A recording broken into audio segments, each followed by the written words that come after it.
everybody! Happy Chinese New Year!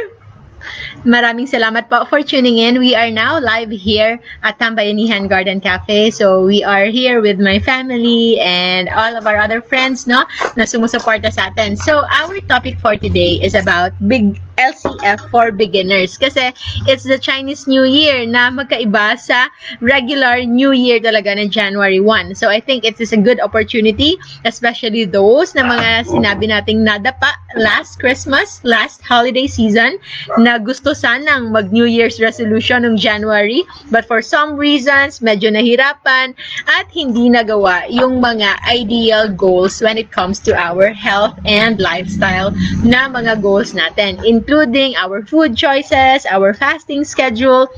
So, Chinese New Year is actually an opportunity for us to do all that. It's like a second chance, no? It's like a second New Year for another New Year's resolution. So, if you have your own experiences when it comes to getting back to starting out, kindly put it in the comment section. Help all those beginners, no?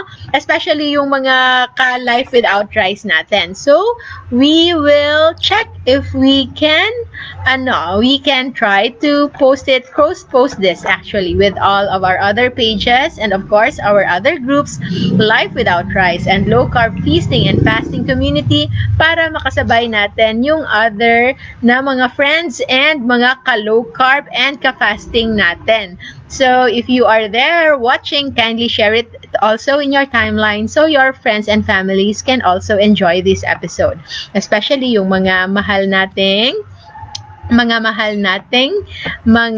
kasabay sa riceless way of life. Okay? Yun yung ating isa sa mga pinaka-importante natin, no? So, if you have your own experiences as well, kindly share this. We are live both in Global TV Network and of course in my page. This is your Diet Doctora, Dr. Josephine Grace Chua Rojo.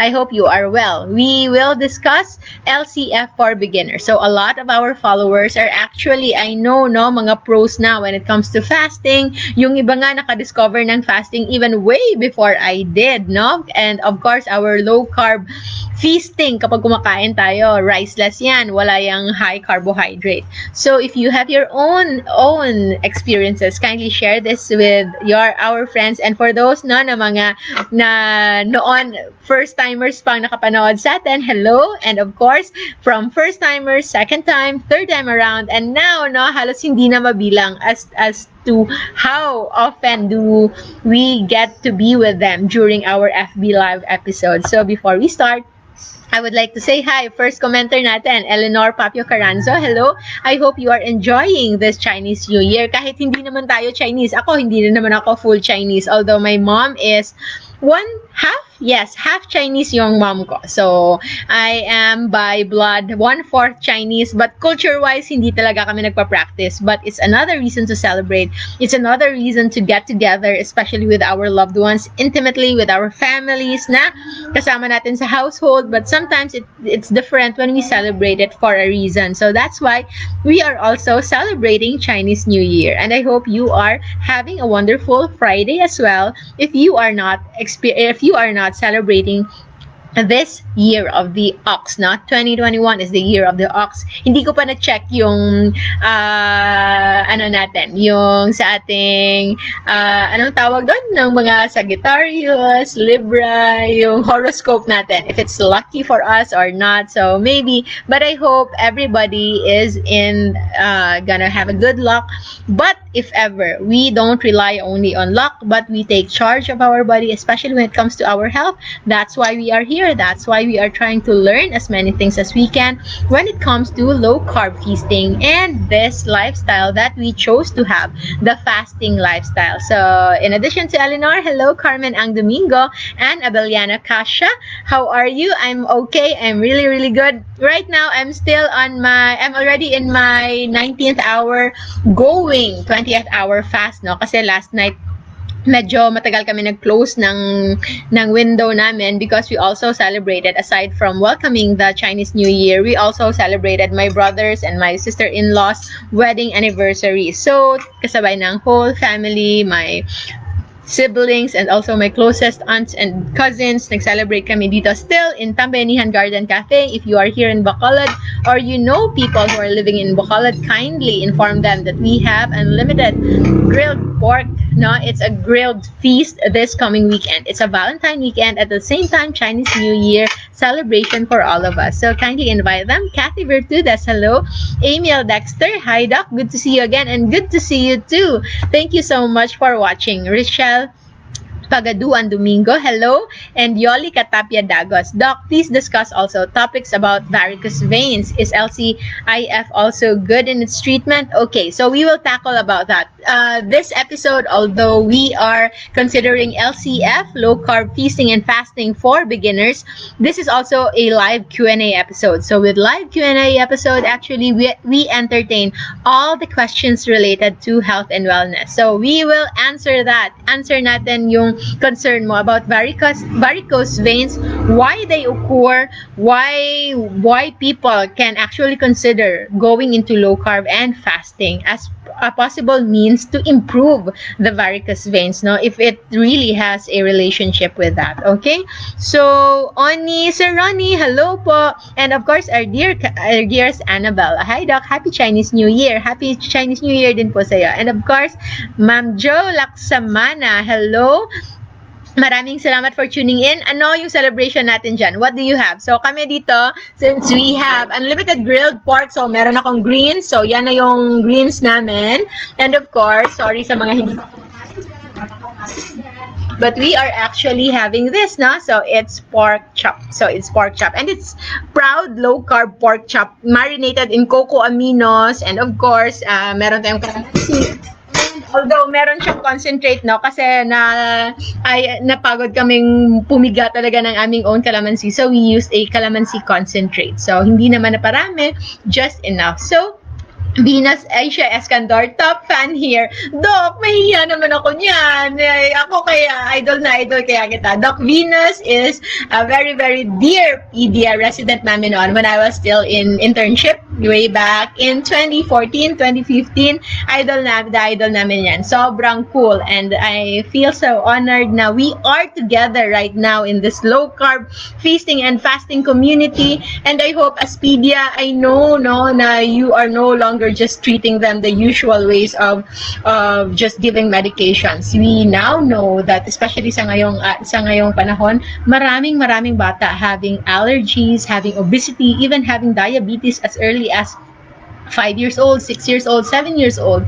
And teens are having a lot of problem mentally coming from physical na problem like obesity, or especially yung mga teens na very concerned talaga with social media. Unlike our time na wala pang social media, na hindi kami affected kung ano yung mga pinagfo-flaunt ng mga tao dyan. So the young ones are much vulnerable na kailangan talaga natin sila i-protect. And I'm so at ease and I'm so happy that at least, no, I'm sure at least one pedia specialist, one pediatric doctor is in the right and really good track, no? And I know how much you will advocate good, proper eating, no? Pakainin ng vegetables at wag ice cream. Okay, Marifel Apiag, hello. First time viewer here. Wow! Welcome po.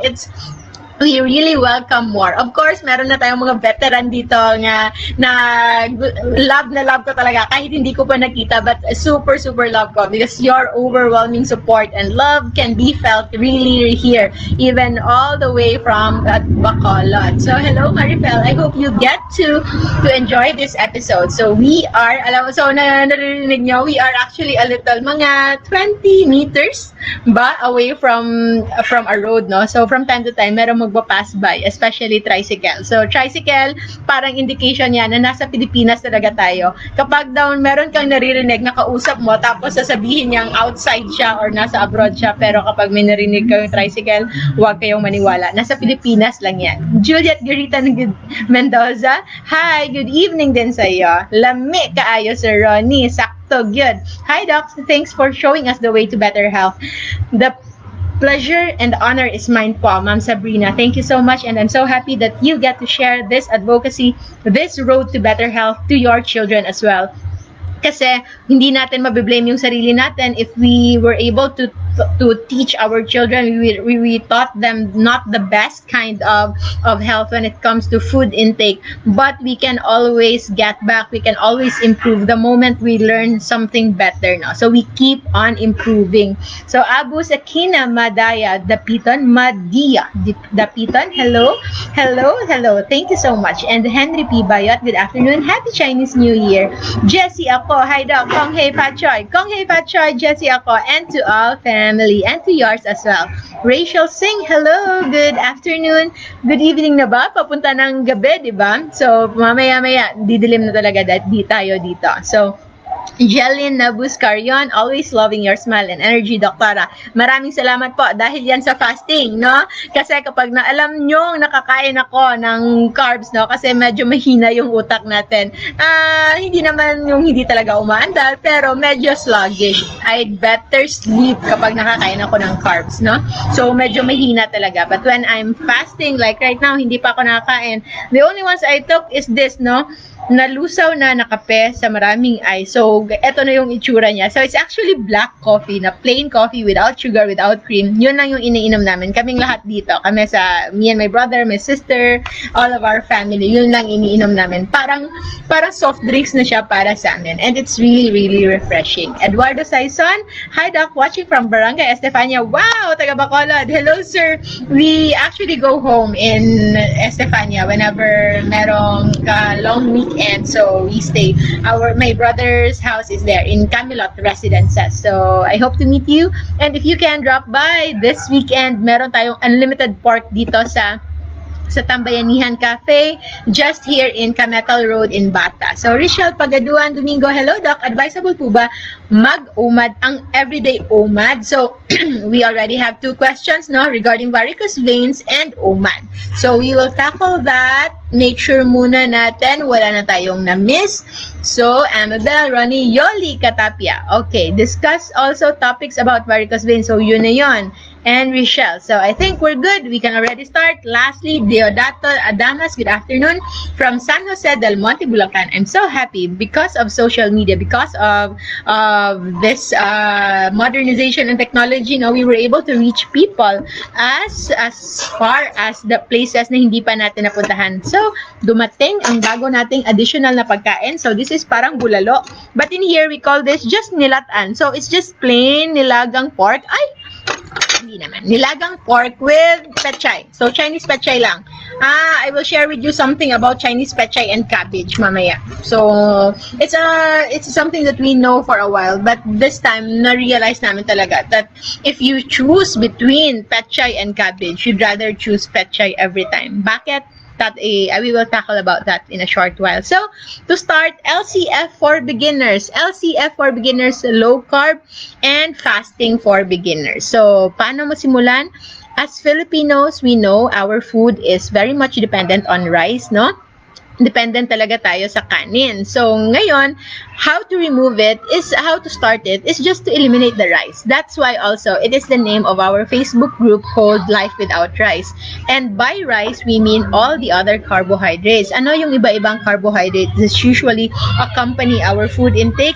It includes bread, kasi yun yung always staple natin. Kada kanto, no? Especially Cebu. I've been to Cebu. 1/3 of my life I've spent in Cebu. So, doon talaga, halos kada kanto. Sa isang kanto nga, minsan dalawang bake shop. So, grabe yung bread sa culture natin. So, removal of rice and bread would be the first most important thing na kaya natin i-remove. Kasi, yun yung pinaka-importante because it is not a known fact na nakakasama sila sa ating katawan. Okay?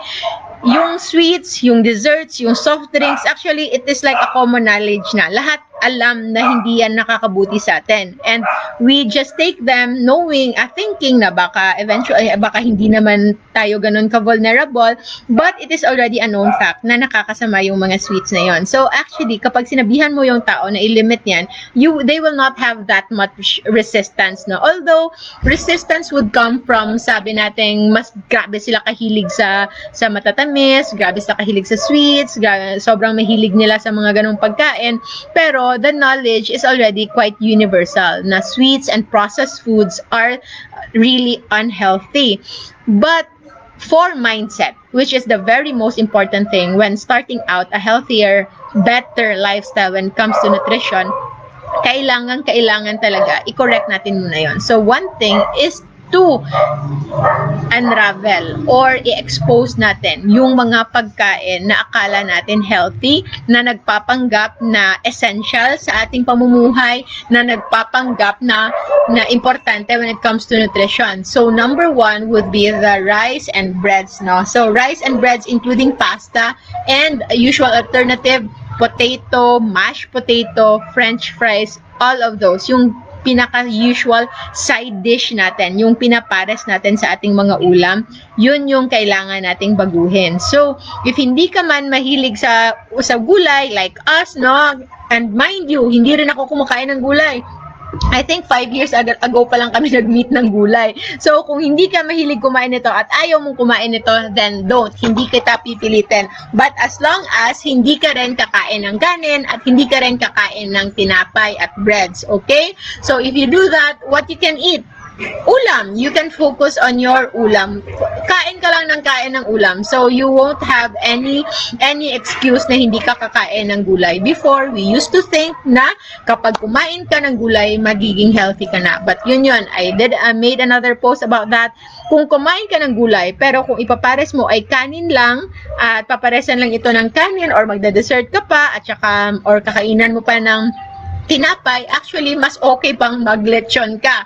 Yes, mas okay pang maglechon ka alone. As long as walang pares na tinapay, walang pares na carbs, walang pares na soft drinks o desserts na mataas sa asukal. Kasi kahit asukal man yan, kanin man yan, tinapay man yan, o kung soft drinks man yan, kapag pumasok na sila sa katawan mo at naiproseso na sila ng ating liver, it will all come out as blood glucose. Okay? If hindi man blood glucose, for example, hindi ka kumain ng lahat ng yon, but sinabi sa'yo ng isang doktor mo, kumain ka lang ng prutas, damihan mo lang ng prutas. Actually, fruits is also elevated in fructose. At kapag sobrang taas ng fructose, it is highly related to production of fatty liver because it is highly inflammatory. So, hindi rin ito maganda. So, you might as well eat fats coming from animal fats, the good ones, ha? Hindi, kapag sinabi ko ng fats, hindi ko ibig sabihin maglalaklak ka ng vegetable oil dyan or kakain ka ng margarine dyan. We are actually very, very choosy when it comes to our fat intake. We only eat the good fats. Ano yung good fats na alam natin? Safest would be coconut oil. We also have avocado oil or real avocado fruit. Also, eggs, no? Eggs, especially the yolk of the eggs are very much healthy and parang punong-puno siya, complete nutrients talaga yung eggs. As long as kahit butter yan, butter is healthier as compared to margarine. Butter, especially grass-fed, is considered healthy as long as you keep your overall intake low carb, okay? So, mas mabuti pang kumain ka ng totoong baboy, totoong lechon, chicharon, mas mabuti pa yon kaysa kumain ka ng tinapay, kanin, at yung ulam mo ay carbs pa din tulad ng pansit, sotanghon, ano pa ba, bihon, miswa, kasi Chinese New Year ngayon eh. Ano pa ba? Marami, all yung mga birthday pansit, all the noodles, all the ramen, kung yun lang naman ang uulamin mo, you are better off eating pork alone. Hindi nakakasama sa katawan yung baboy. But of course, you don't do that immediately if on a day-to-day basis. Like, today kakain ako ng high carb, bukas kakain ako ng baboy. Hindi ganyan because high carbohydrate intake, its damage in our body can stay there. The insulin spike can stay in 18 hours, and if you will sustain that, after 18 hours, kumain ka ng, for example, today, kumain ka ng kanin, 18 hours, magsisirculate yung insulin sa katawan mo. Gugutumin ka. After 18 hours, after a while, 2 hours pa lang, kumain ka na naman ulit ng isang, say for example, tinapay, at yun na naman. Your another cycle of 18 hours will restart na naman. So, para siyang load na hindi nag-e-expire. So, yun din yung mangyayari. So, if you go into the mistake, having the mistake of eating low-carb, high-fat diet intermittently, together with occasional, intermittent then a high-carb diet, actually, that can also become very dangerous. So, if you do commit all at once, no? However, how about yung mga hindi kayang mag-high fat na nagdidiri talaga sila or sumasakit yung tiyan nila kasi meron na silang gallbladder stone, for example, no? Alam natin kung sino yan. Hello EJ, hello Mona, good afternoon sa inyo, happy Chinese New Year. So, tulad ni Maming na meron ng gallbladder stone before pa siya nag-low carb. So, every time kumakain siya ng fats, although nag-fasting siya na wala for the last 5 years, wala ng symptoms, but the moment she took a combination of high carb, high fat diet, doon na nag-obstruct yung kanyang gallbladder stone. So my mom underwent emergency procedure. Inoperahan siya at kinuha yung gallbladder niya December 26, no? Doon kami nag-Christmas sa ospital kasama yung brother ko. So that can happen. So it is very important that if you choose to do low carb, you do it consistently, you do it wholeheartedly, or else baka meron pang more damage than harm. And if you are unsure, you are better advised to seek consult talaga with a physician. And of course, since you are considering low carb, you also consider physicians that are knowledgeable with low carb lifestyle, no? However, if hindi talaga kaya mag low carb, anong pwedeng gawin? So usually, nilalagay natin yan. We have a book. I wrote it in the book, no? So, low carb nutrition is actually the gist or yung pinaka-important part ng book 2 natin, which is Perfect at Last Health, no? Eat to heal. Ano ang kainin para gumaling, no? How you can eat your way through healing. Tapos, ano naman yung book 1? Book 1 is actually what we consider as the most important thing na kailangan nating tanggapin as humans if we want to optimize our health. It's entitled Perfect at Last Weight, an Evolutionary Perspectives Guide on Attaining an Ideal Body Weight the Fastest, Most Natural Way. So, yan lang yung title niya, mahaba, medyo OA, at kung ano-ano man. But actually, on a shorter note, it is just a fasting protocol. But before, when I wrote that book way earlier in 2019, wala pa akong nakikilalang naglo-low carb. Hindi ako member ng kahit anong low carb group, no? So when I discovered low carb and fasting, it is under my own research lang talaga. It is by accident, but most of the inspirations and my mentors when it comes to this are actually based on Western countries, no? So sila Dr. Jason Fong, sila Dr. Berg, kahit yung fasting guru na si Lauren Lockman na hindi siya doktor, but he is an advocate of water fasting, no? So when I discovered it, ako pa lang ang nakikilala ko sa buong Pilipinas na nagpa-practice ng fasting. So, alam nyo naman, I may be active in social media now with our Facebook Live, but hindi mo ako madalas na nakikita sa Facebook or nagbabrowse ng anything else. Hindi ako gumaganon. So, I'm not really aware na meron na palang growing community of low-carb practitioners and fasters in the Philippines. So, when I published this book, natatakot ako na baka when I put the word fasting in the title, baka matakot yung iba, and I know the prejudice behind it. So baka walang bumasa. So what I made it into is as a weight loss book na hindi alam how the protocol will happen. So I was capitalizing on the idea na merong magbasa, try to open it, and I will convince them that fasting is a good thing. Slowly but surely. Hindi nila alam na kino-convince ko sila about fasting. So that's why book 1, for all of those of you who have read it, it was presented in such a way na parang nagkakwentuhan lang tayo. And it was presented in such a way na parang ang tao ay wala pa talagang kahit ni katiting na idea about fasting. So it was introduced that way, and that is also one thing that beginners can do. If you cannot do a strict low carb, if you cannot say no to carbohydrates pa, just like my brother before, you can start with fasting. So fasting by nature, it is something that is instinctive. It is something that is natural for us kasi mas marami yung panahon na wala tayong makain kesa sa meron tayong pagkain all throughout the time na available. Wala pa nung unang panahon, walang breakfast cereals, walang instant noodles, walang refrigerator even, wala pang masyadong discovery of fermentation or even other means to preserve foods, no? So, whenever food is available, kinakain niya na agad. Hindi na yan pinapreserve pa or sinisave for the rainy days or whatnot. So, yun yung possible na you can do. So, you can do intermittent fasting and you can also do extended fasting. But that is enough for today kasi baka mauubusan tayo ng panahon. And for those of you who are interested, you can read the books. We also have PDF copy if sanay kayong magbasa sa gamit yung mga tablets and phones niyo, just send a message in my page and my clinic manager will be the one to help you, to assist you with this, no? But to cut it short, fasting is just the deliberate saying no to food and calorie containing drinks like soft drinks, fruit juices, and even addition of sugar para while you are not yet eating. So to start, what you can do is just extend your overnight fast. So, every day, nagpa-fasting talaga tayo. Yung hindi pagkain ng kung ano-ano. That is when we are sleeping. So, it is said that the benefit of fasting when it comes to metabolic health, to our health, will starting from 12 hours and up, no?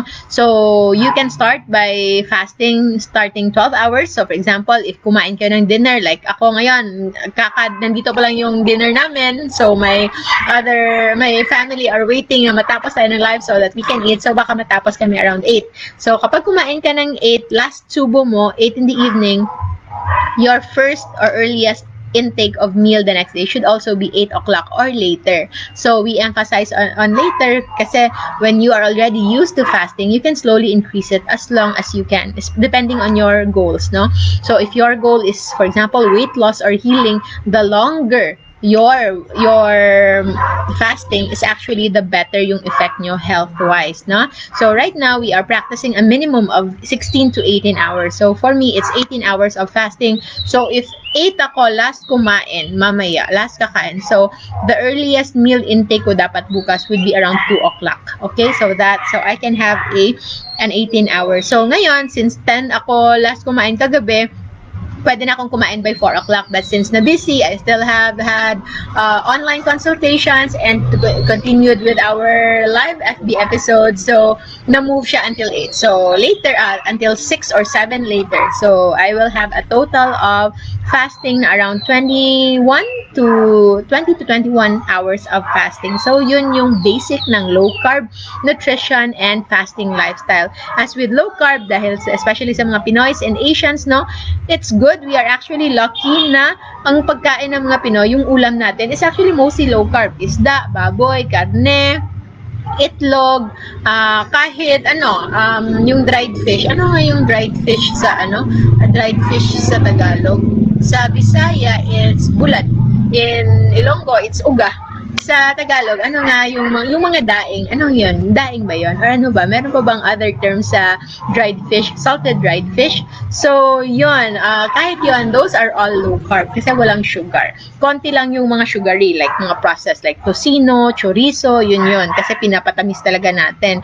But we are lucky that most of the foods that our favorite, mga sinigang, mga tinola, kaldereta, yung mga kaldereta, sometimes may sugar, no? Pero others, most foods, adobo, pwede siyang maging low carb as long as hindi natin ito i-pair up with, say for example, rice, bread, and all those. Buwad, tuyo. Thank you so much po, Sharon Roldan, for watching. My brother Alvin is watching with our other brother, Bapi. Thank you so much. Hello, Bapi Palongga. I love you so much.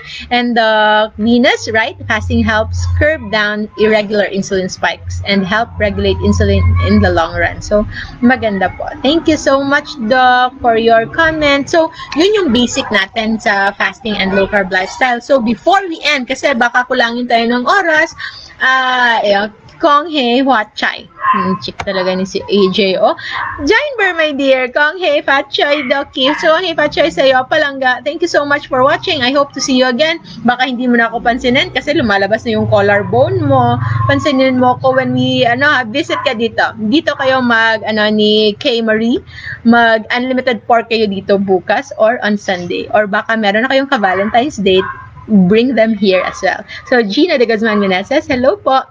Rhea Salamanca and Dang Elazar, watching from Palawan. Wow!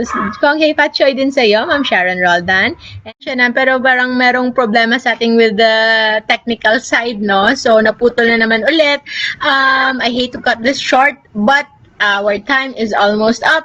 So, to our other comments and questions, I hope you get to stay tuned for our next live episode on Monday para ma-answer natin yung mga questions na hindi natin answer ngayon. So, I think the last question was if okay lang ba everyday yung OMAD, okay?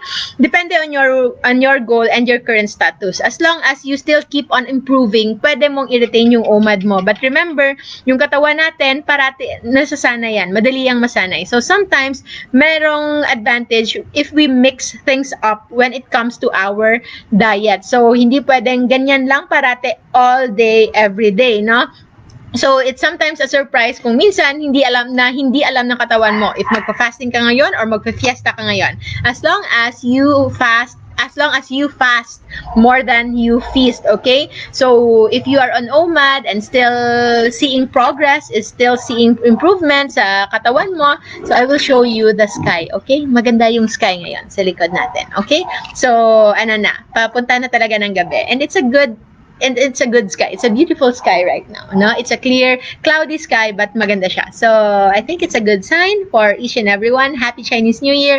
But for those na nagtanong na mag-OMAD everyday, I think OMAD is okay everyday as long as you keep on seeing progress. Pero if nag-stall na yung weight loss mo, and if you think na yung blood parameters mo, if you're monitoring for healing purposes, then you can look it up.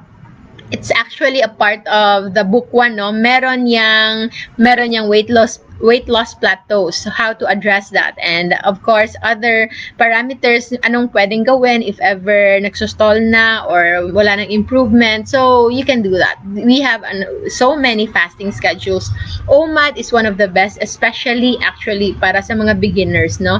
So OMAD, before we end, I would like to emphasize it's a minimum of 19 hours fasting. You can fast as long as 23 hours, no? Yung iba nga, kahit up to 24 hours, as long as after that, they eat only once a day, no?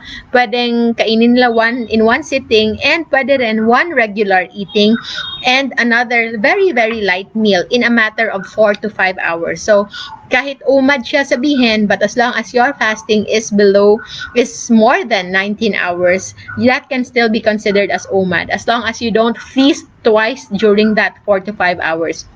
If you're eating a regular meal lang, and then you open or close it with a very light meal in a 4 to 5 hour window period of eating, that can still be considered as OMAD. So, as much as possible, stay low carb, no? That's a way to go if you want to maximize the health benefits of all those. So, maraming salamat. I know the others baka naiwan sila sa previews natin na live. This is part 2 again. Thank you in advance, EJ, for cutting kanina. Baka nakita nyo doon, no? Na before nagka-problema sa ating videos. I hope you get to be with me until the end here. So, maraming salamat.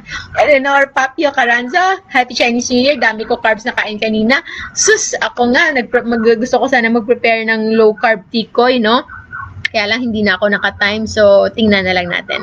Fred Manamtam, good evening. Sorry, late ako po. Meron po tayong part 1 ha. This one is already part 2. We are already about to end our Friday Chinese New Year special episode for beginners, especially. Rosaline Rigor Garcia, hello.